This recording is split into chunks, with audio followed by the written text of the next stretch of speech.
Muy buenas noches, qué gusto que nos acompañen en este su programa Índice Económico. Soy María Elena Vega y es un gusto saludar como todos los miércoles a Rogelio Varela. Rogelio, ¿cómo estás? Muy bien, Marilena, buenas noches. Muy buenas noches. Amigos, acompáñenos, vamos a platicar qué potencial y qué están haciendo para desarrollar todo el sur de este país.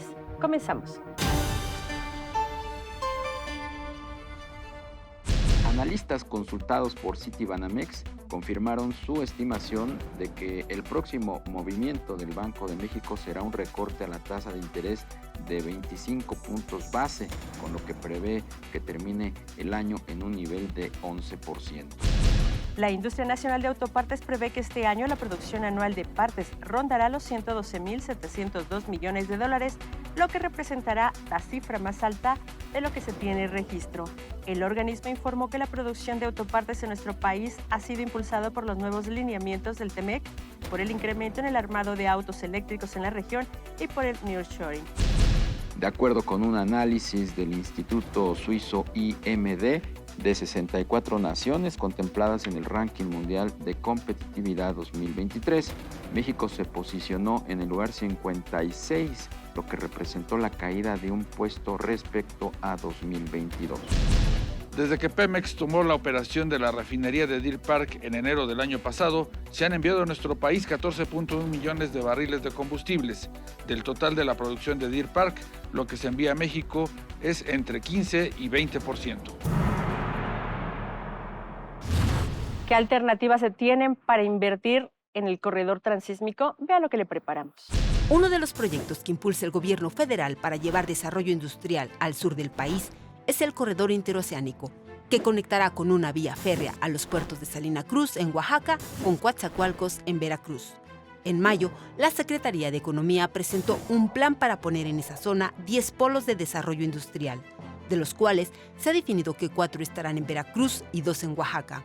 Por su parte, la Secretaría de Hacienda anunció una serie de incentivos fiscales para las empresas que busquen poner una planta en esos polos, como eliminar el cobro del ISR e IVA en los primeros 3 años de ganar una licitación.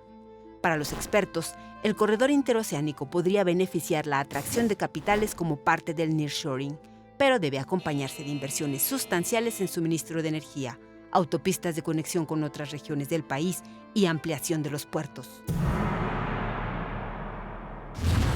Una de las grandes apuestas de la presente administración es llevar el desarrollo económico al sur del país. Está por anunciarse una serie de licitaciones para comenzar el llamado corredor interoceánico y precisamente para platicar sobre los retos de esta gran obra de infraestructura está con nosotros Alfredo Nolasco, experto en el tema de la promoción de inversiones y un conocedor también de la parte de infraestructura. Alfredo, ¿cómo estás? Muy buenas noches. ¿Qué tal? Muy buenas noches. Muchas gracias Gracias por invitarme a platicar sobre este apasionante tema, que no creo que sea totalmente nuevo, sino es una iniciativa que creo que tiene pros y contras y ya las platicaremos con mucho gusto. Claro. La parte, digamos, histórica de desarrollar el Istmo de Tehuantepec, pues ha conllevado a lo largo de la historia de México muchos retos. Ahora, digamos que bajo la perspectiva de una economía abierta, el tema de la relocalización parece que se estaría materializando. Mira, yo creo que sí. El tema del Istmo de Tehuantepec es un tema bastante longevo. De hecho, los primeros registros los tenemos desde mediados del siglo XIX, XIX, Sí. cuando estás hablando del famoso Tratado Maclean-Ocampo, ¿no? 1859 más o menos, en donde el gobierno liberal del presidente Juárez da en concesión a perpetuidad el pedazo del Istmo de Tehuantepec a los Estados Unidos por una suma de $4 millones.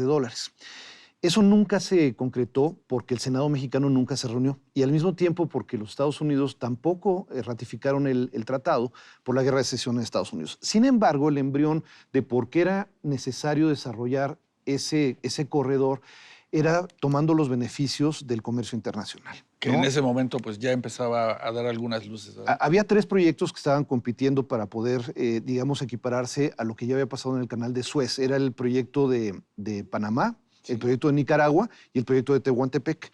A final del día, las condiciones se dieron para que el desarrollo del Canal de Panamá se diera y se convirtiera hoy en una de las 7 maravillas del mundo moderno, ¿no? El Canal de Panamá hoy es un hub importantísimo.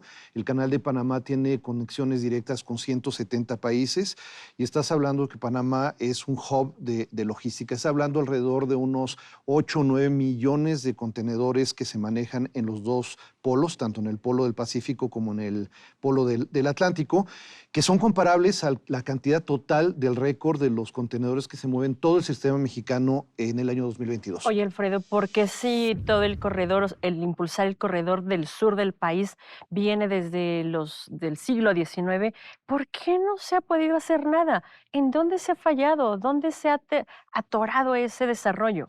Pues mira, yo lo que siento es que es una muy buena idea que ha estado mal enfocada desde siempre, ¿no? Porque el desarrollo del sur-sureste es muy complejo. El problema es que la visión que se tenía era de mover commodities, era mover productos agrícolas, era mover algunas cuestiones Pero parece ser que es un círculo vicioso. Mientras no sale esto, no sale esto, no sale esto. ¿Cómo detonarlo? Y mira, y ahí es en donde yo creo que estamos tomando una estrategia un poco equivocada. Porque, por un lado, lo que estamos viendo es que se compara el corredor transísmico con una competencia directa al Canal de Panamá. Eso no es el caso. No se dará. No lo creo en el mediano o en el largo plazo. Okay. Lo que más bien es cómo tenemos que integrar este corredor transísmico a la cadena de valor de donde se está desarrollando el país, ¿no? Que es el norte y centro del país. Y déjame darte un ejemplo. En zonas económicas especiales se hizo más o menos lo mismo que se está haciendo en el corredor transísmico y de hecho hay que felicitar que ya salieron, por lo menos el día 5, el lunes pasado, ya salieron los incentivos fiscales que se van a dar. Los 3 años de no cobrar el ICR, ¿no? Que en realidad todo el mundo lo ha hecho, pero en realidad las empresas no van a venir por el ISR. Ni por 3 años nada más. El asunto es que vienen por localización, localización y localización. Location, location, location. ¿Y por qué hace sentido? Porque hay cierto volumen. Mira, zonas económicas platicábamos con una empresa brasileira mexicana que produce PET. No digo el nombre, pero está en Coatzacoalcos y es una actividad muy importante. Esa empresa lo que da es el PET y el PET es mucho más caro, el PET mexicano, que el PET que traes desde la India o desde China, etcétera. Pero se está produciendo en México. ¿Qué es lo que deberíamos de estar haciendo? Estar, digamos, trayendo los paquetes más simples de producción, por ejemplo, las rejillas de los aires acondicionados de los coches o de las máquinas de aire acondicionado, en vez de hacerlas en el Bajío, en donde el costo de oportunidad es mucho más alto, mejorarlas pegada a la planta que hace el PET y hace que haya una inhibición muy grande de llevar la inversión hacia allá. Y la logística también te ahorras, ¿no? Y puedes dar empleos de procesos simples al principio en las zonas en donde hay mayor cantidad de mano de obra, ¿no? Eso en el norte del país hoy ya es un cuello de botella importante, ya hay una falta de recursos humanos. Sin embargo, todavía las grandes inversiones buscan el norte porque están pegados a Estados Unidos, porque hay más infraestructura. ¿Qué necesitaría hacer el gobierno y la iniciativa privada en el sur para que esto de verdad detone? Mira, sí, estamos teniendo cifras récord en la inversión, o sea, Nuevo León con el 72.2% de la atracción del nearshoring. No me gusta llamarlo nearshoring porque hay alishoring, offshoring, o sea, el shoring, ¿no? Hay friendshoring y todo lo demás. Las nuevas inversiones, digámoslo así. Que son más bien... O reorganización de inversión. Son inversiones que llegan cerca del mercado del consumidor en Estados Unidos, ¿no? Claro. O sea, ese es near, cerca, shoring, quedarnos cerca de Estados Unidos, ¿no? México ha sido muy exitoso en la atracción de inversiones extranjeras, sobre todo después de la firma del TLC en el año 94. Entonces, ¿por qué no ha detonado en el sur-sureste? Porque las condiciones de conectividad y de infraestructura hacia el sur son muy malas.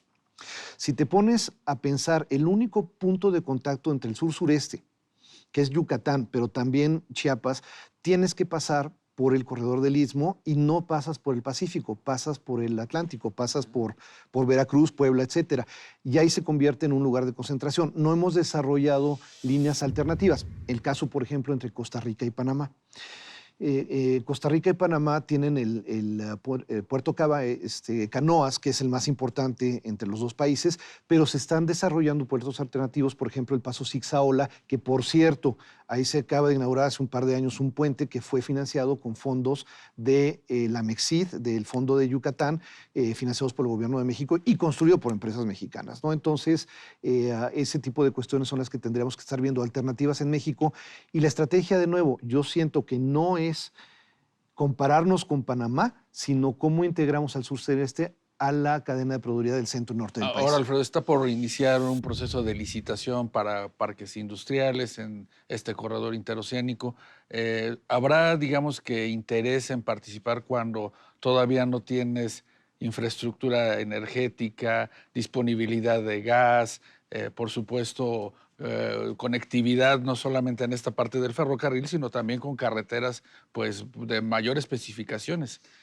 Mira, yo creo que el gobierno federal ha hecho un esfuerzo muy grande por implementar mejoras en el sistema de infraestructura, ¿no?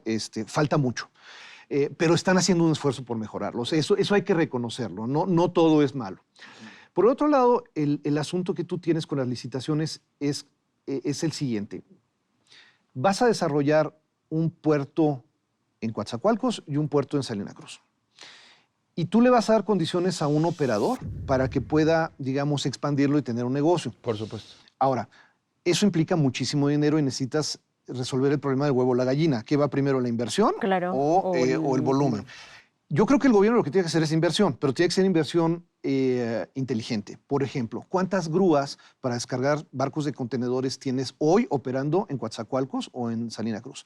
Y este tema es bien interesante porque para poner una grúa de estas que son muy grandes, las que tienes en Manzanillo, por ejemplo, o en Lázaro Cárdenas, sí, o en Altamira, pues resulta que hay una demanda muy grande por el crecimiento del comercio en China. Entonces, traer una grúa toma varios años poder traerla. 1, 2, los operadores para poder traerlas. Entonces, esas inversiones son las que se tendrían que hacer y alguien debería asumir ese costo. El concesionario a lo mejor, el gobierno a lo mejor. No lo sabemos. Pero el problema es que lo estás viendo desarticulado. Es el proyecto de Coatza y es el proyecto de Salina Cruz y luego tienes el tren. Todo tendría que integrarse en uno solo. Y aquí lo que sucede son señales contradictorias, porque sí estás dando incentivos fiscales interesantes, no te digo que sean fundamentales, pero sí son interesantes, que fomentan el apetito de los inversionistas por venir. Un gran esfuerzo que ha hecho la Secretaría de Hacienda, pero por el otro lado tienes las ocupaciones temporales de concesiones que ya se habían dado hacia un operador privado. Entonces, cuando tú eres un operador extranjero que tienes esa contradicción, dices, a lo mejor me conviene entrar a este lugar porque tengo un retorno de inversión interesante, pero al mismo tiempo no tengo la certeza a largo plazo de qué es lo que vaya a pasar. Alfredo, estamos por concluir la charla, pero ¿qué sectores podrían ser atractivos para llevarlos hacia el sur? Yo creo que son sectores primarios y secundarios, son los Tier 3, 4, 5. Yo no perdería tiempo en estar buscando grandes operaciones de OEMs o Tier 1, sino más bien encontrar la fórmula para poder sustentar el crecimiento con empresas mexicanas que hoy van a tener que salir de los alimentos, textiles. Yo iría más bien hacia manufactura simple. Nada más para darte un ejemplo. En México hicimos un estudio para un cliente hace poco para buscar tornillos, tuercas y arandelas. ¿Sabes cuántos productores de tornillos, tuercas y arandelas hay certificados en México? Menos de 10. Wow. Entonces podríamos desarrollar por eso y dar empleo, porque yo creo que la mano de obra en el sur-sureste del país es lo suficientemente capacitada para poder aumentar la productividad. Y aumentando la productividad vamos a tener un polo de desarrollo real. Alfredo, pues muchas gracias por acompañarnos esta noche. Eres muy amable, son muy amables, que tengan buenas noches y muchas gracias por su tiempo. Gracias. Pues vaya reto que se tiene en el sur del país. Ojalá que verdaderamente se pongan no solamente esas condiciones fiscales, sino también toda una infraestructura que se requiere, Rogelio. Sí, definitivamente el corredor interoceánico, para que pueda funcionar, va a requerir energía, por supuesto, mano de obra calificada, mejorar la infraestructura, también carretera. Ahora se tiene el proyecto del ferrocarril, pero quizá no sea suficiente. Y bueno, también 2 puertos que tienen que modernizarse significativamente, tanto Salina Cruz en Oaxaca como Coatzacoalcos, tendrán que recibir nuevas inversiones. Se tendrá que hacer toda una estructura, no solamente condiciones pues fiscales, que son importantes, pero sí toda una infraestructura. De largo aliento, definitivamente. Ojalá que así sea, ojalá que así sea. Vamos a estar muy al pendientes. Por lo pronto, pues muchísimas gracias. Gracias a ti, María Elena. Buenas noches. Buenas noches. Recuerda que el próximo miércoles tenemos aquí una cita en Índice Económico por ADN 40. Hasta entonces.